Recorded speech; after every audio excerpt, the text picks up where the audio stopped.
dərsimizdə sizdən avtolayout haqqında danışacağıq. Avtolayout nədir? Avtonizamlama, layouta salma deməkdir. Başlayaq birinci avtolayout hazırlamağa, avtolayoutla butonlar hazırlamağa, inputlar və ya kart dizaynları hazırlamağa. Əvvəl nə edirdik? Buton hazırlayanda bir dənə dördbucaqlı götürürdük və yazısını daxilindəki yazını qeyd edirdik. Belə yerləşdirirdik mərkəzinə. Sonra bunu komponent və yaxud avtolayout edirdik. Buradan nizamlayırdıq ölçülərini. Amma bir şey var ki, bunu müxtəlif ekran ölçülərinə saldıqda və yaxud ölçülərini dəyişmək istədikdə buton sözü dördbucaqlının içindəki məsafələrini qorumur. Bir də gərək əllə özün mərkəzləşdirəsən. Biz həmişə necə deyirdik? Buton daxilindəki yazı ilə butonun border, yəni başlanğıc və son nöqtələri arasındakı məsafələri təyin eləməliyik. Məsəl üçün, üstdən butona qədər olan məsafə x-dırsa, məsəl üçün 5-dirsə, butondan sağa və yaxud butondan sola olan məsafə 2x, yəni minimum 10 olmalıdır. Bu 10 da ola bilər, 15 də ola bilər, amma minimum 2x ölçüsündə olmalıdır. Bunu indi bu formada saxlamaq, təyin eləmək çox çətindir. Amma bunun əvəzinə biz avtolayout eləsək, məsəl üçün buton sözünü seçdik, qısa yol olaraq shift ilə A-ya basırıq, baxın avtolayout olur, üzərində frame 1 yazır. Məsəl üçün buna yazırıq buton. Və bunu arxasından fill hissəsindən, sağ tərəfdə fill hissəsindən rəng veririk. Rəng veririk və ölçülərimizi burada təyin edirik. Bura avtolayoutun xüsusiyyətlər panelidir. Burada məsəl üçün align-ı təyin edirik. Sağa, sola, mərkəzə, aşağı, yuxarı. Burada məsafəni qeyd edirik. Burada paddingləri qeyd edirik. Məsəl üçün sağdan, soldan məsafə məsəl üçün 20 veririk. Üstdən aşağıda olan məsafə isə 10-dur. Bunu 30 da verə bilərik. Məsəl üçün sağla solun məsafəsini 30 verək. Belə. İndi kənarına corner radius verək. Məsəl üçün 8 radius veririk. Baxın, butonumuzu hazırladıq. Sağ tərəfdə yenə bizim xüsusiyyətlər panelində butonun genişliyi 172-dir və burada haq content açıqdır. Haq content nədir? Daxilindəki kontenti yaxınlaşdıranda və mouse üzərinə gətirəndə, baxın, butonun üzərində content yazısı və sağdan soldan olan məsafəni göstərir ki, yəni daxilindəki kontenti haq, yəni ingiliscə qucaqlamaq, sarmaq deməkdir. Saracaq. Yəni biz butonun ölçüsünü nə qədər dəyişsək, align-ımız mərkəzdədir. Sağa qoysaq align-ımızı, baxın sağda.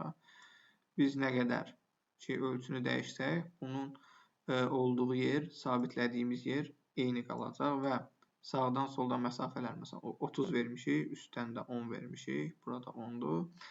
Həmin məsafəni də saxlayacaq və istədiyimiz kimi ölçüləri dəyişə bilirik. O uyğunlaşacaq ona. Məsəl üçün, rectangle daxilində biz buton yazıb onun davamını yazsaq,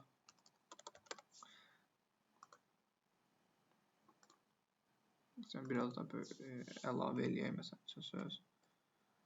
Baxın, burada çıxdı. İndi biz bunu butona klikləyirik. Buradan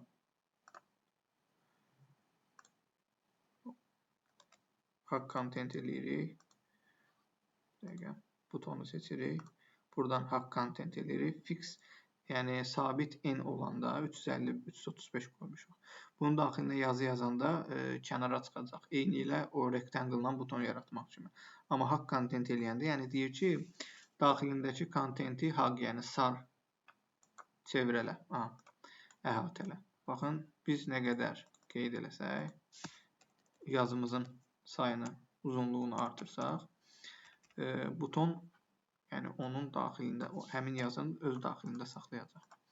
Bunu inputlar üçün də eləmək olar. Məsəl üçün, gəlin bəzi xüsusiyyətlərindən danışaq. Məsəl üçün, bu onun 3 dənə butondur. Məsələn, bunları seçirəm. Yenidən avtolayout eləyirəm. Avtolayout eləyəndə bu tək bir avtolayout olur və sağda görəcəksiniz ki, düzülüş sıralaması var. Məsəl üçün, bunu klikləyirəm. Vertikal olanda yuxarıdan aşağı, horizontal olanda düz xətt üzərində və burada grid sistemi var. Bu grid sistemini daha çox kart dizaynlarda göstərəcəyik və burada flow var. Yəni, burada istədiyim kimi, məsələn, bunu seçirəm, kənara atıram. Baxın, belə bu hissədə eləmək, belə eləmək olur. Amma ən çox istifadə olunanlar bu hissədir, budur və kart dizaynlar üçün grid sistemidir. Vertikal, horizontal və grid sistemi. Onları bir-bir göstərəcəyik. İndi Ctrl-Z eləyək. Aha. Məsəl üçün, bir dənə input yaradaq. Tutalım ki, search inputu yaratdıq. Avtolayout elədik. Daxilinə rəng verəcəyik. Yazımızın rəngi ilə üst-üstə düşdüyünə görə yazımızın rəngini və yaxud inputumuzun rəngini dəyişəcəyik. Məsəl üçün, gətiririk. Yazının rəngini seçirik. Buradan daha biraz tündləşdiririk ki, seçilsin. Aha. Inputumuzu hazırladıq. İndi genişliyi veririk. Mərkəzdən olduğuna görə alignımız, məsələn, sağa və yaxud sola verə bilərik. İstəsək, buradan məsafələr, paddinglərimizi artırırıq. Məsələn üçün, biraz artırdıq. İstəsək, bunun daxilinə ikon da yerləşdirə bilərik. Məsələn üçün, gəlin bir dənə dairə yaradaq. Fərz eləyək ki, bu bizim ikonumuzdur. Bunu avtolayout elədim. İkonları yükləyəndə komponent olacaq onsuz da. Gətiririk, baxın, bunun daxilinə atanda, bu oldu onun daxilində və avtolayoutun daxilində özü nizamlandı. İndi nə edirik? Bunların arasındakı məsafələri təyin edəcəyik. Məsəl üçün, yaxınlaşdıraq. Bu ikisinin arasındakı məsafəni belə təyin edirik və frame-i nizamlamasını, align-ını sağ edirik. Və inputumuzu böyüdüb kiçiltdik də öz məsafəsində ikonla yazı arasındakı məsafəni də saxlayır.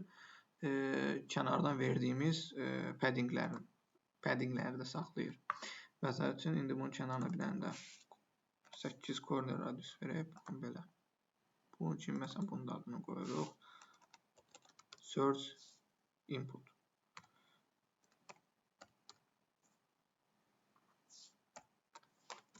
Aha.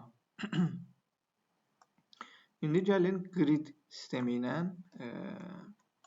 bir dənə kart dizayn yaradaq. Məsəl üçün, bunu dördbucaqlı ilə də eləmək olar, frame ilə də eləmək olar, fərqi yoxdur. Zaten biz dördbucaqlı seçib shift-a, yəni avtolayout eləsək, o avtomatik frame olacaq. Elə gəlin, birbaşa məsəl üçün frame yaradaq. Frame yaradandan sonra məsələn, bunun ölçüsünü təyin edəyəm. Buradan 350-dir. 350. Məsələn, buradan da 451 ölçü verə bilərik. Bu da 450. İndi grid veririk. Gridi təyin edirik burada ölçülərini. Klikləyirik üzərinə. Baxın, sağda 1-in 2-yə ölçü var. Məsələn, bunu verə bilərik. 3 verə bilərik. Çox da verə bilərik. Məsələn, bunu da 4 verə bilərik. Məsəl üçün. Klikləyib, baxın, belə kənarda görünür, kənara klikləyəndə görünür, üzərinə klikləyəndə görünür. Məsəl üçün, bura yazı yaza bilərik. Məsələn, yazırıq, kart dizayn yazırıq, gətiririk bunun daxilinə, baxın, bu gridin daxilinə atdıq, rəngini dəyişək, qara eləyək. Aha, bu oldu, qara. Bunun məsafəsini, ölçülərini təyin edə bilərik. Məsələn, gətirib bunu belə eləyirik və yazını da gridlərə uyğun. Məsələn, bu gridə qədər elədik. Bu oldu bizim başlığımız. İstəsək, sağdan, soldan paddinglər, radiuslar, məsələn, 8 radius verə bilərik. Frame-i seçirik. 8 radius veririk, padding veririk. Məsələn, sağdan 12 padding verdik. yuxarıdan da məsəl üçün 12 padding verdik. Aha, kart dizaynımızı hazırlayırıq. İndi daxilinə şəkil atırıq. Pluginlərdən keçirik. Məsələn, Unsplash-i çox istifadə edirəm. Unsplash-dən bir dənə şəkil götürək. Məsəl üçün, heyvan şəkil götürək buradan. Məsəl üçün, belə bir şəkil götürək. Aha, ölçüsünü kiçildək.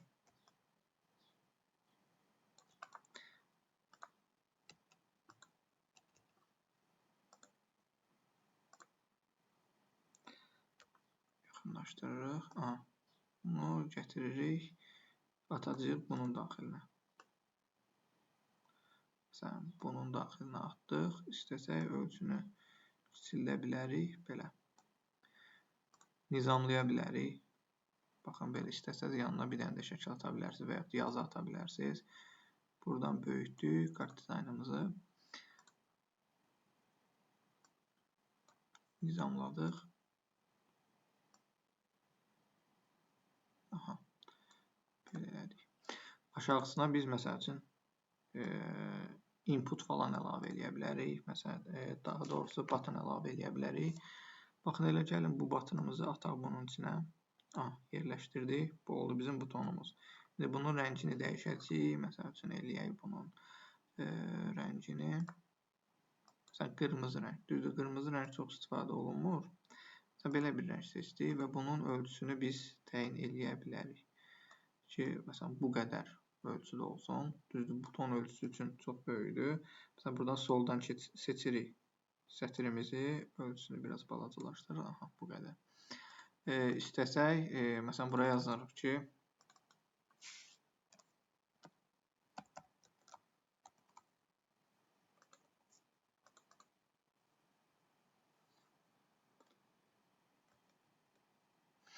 daxildəki yazını dəyişək.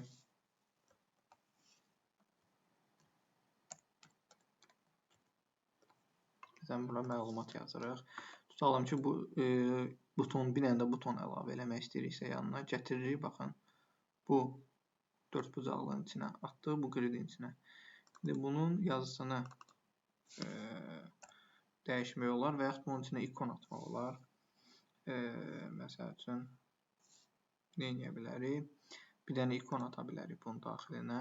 Məsəl üçün, like ikonu ataq. Gəlirik pluginlərdən, flat icondan. Tutalım ki, bir dənə yazırıq. Bu ikonu seçirik. Məsəl üçün, gətirib ölçüsünü 24 seçdik. Kliklədik. Bax, xara düşdü. Gəlin bunu seçək və bunun daxilinə kliklədik, əlavə olunsun. Aha, əlavə olundu. İstəsək, bunun rəngini də dəyişə bilərik. Seçək buradan. Daha açıq bir rəng. Bunda rəngini biraz tündləşdirək. Gəlin bunu belə eləyək. Daxilindəki yazını rəngini biraz açaq. Bunu biraz da tündləşdiririk. Belə. Onda rəngini dəyişə bilərik.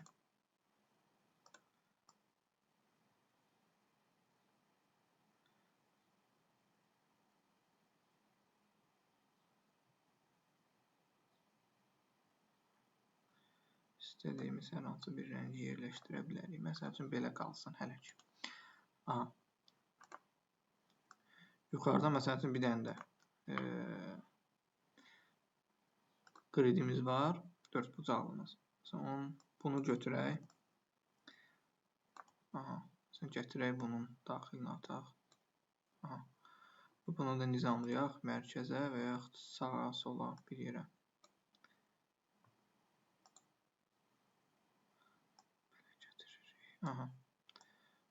Ölçüsünü də nizamladıq.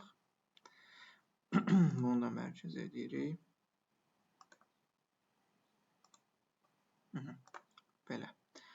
Məsələn, bura profil şəkli qoya bilərsən. Bura istədiyin kimi. Məsələn, bunun ölçüsünü biraz böyüdürsən. Alt-dan shift-lə böyüdək, mərkəzdən böyüsün. Məsələn, istədiyin kimi bura hansısa bir şəkil, kontent əlavə edə bilərsən. İstəsən, məsəl üçün, bunların yerini dəyişə bilərsən. Klikləyirsən bura. Yerləri dəyişir. Bunun əlayını sağa eləyək. Baxın belə.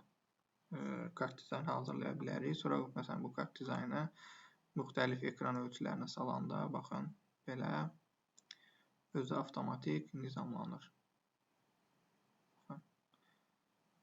Məsələn web ölçüyə salırıq bunu. Bu onun web ölçüsüdür. Gətirib onu responsiv ölçüyə salanda məsələn burada bir dənə yazının şriftin ölçüsünü kiçildirik. Məsələn qoyuruq məsələn 20. İstəsək belə biraz da məsafə saxlayırıq. Bu belə kiçildə bilərik. İstəsək biraz da böyüdə bilərik. Belə.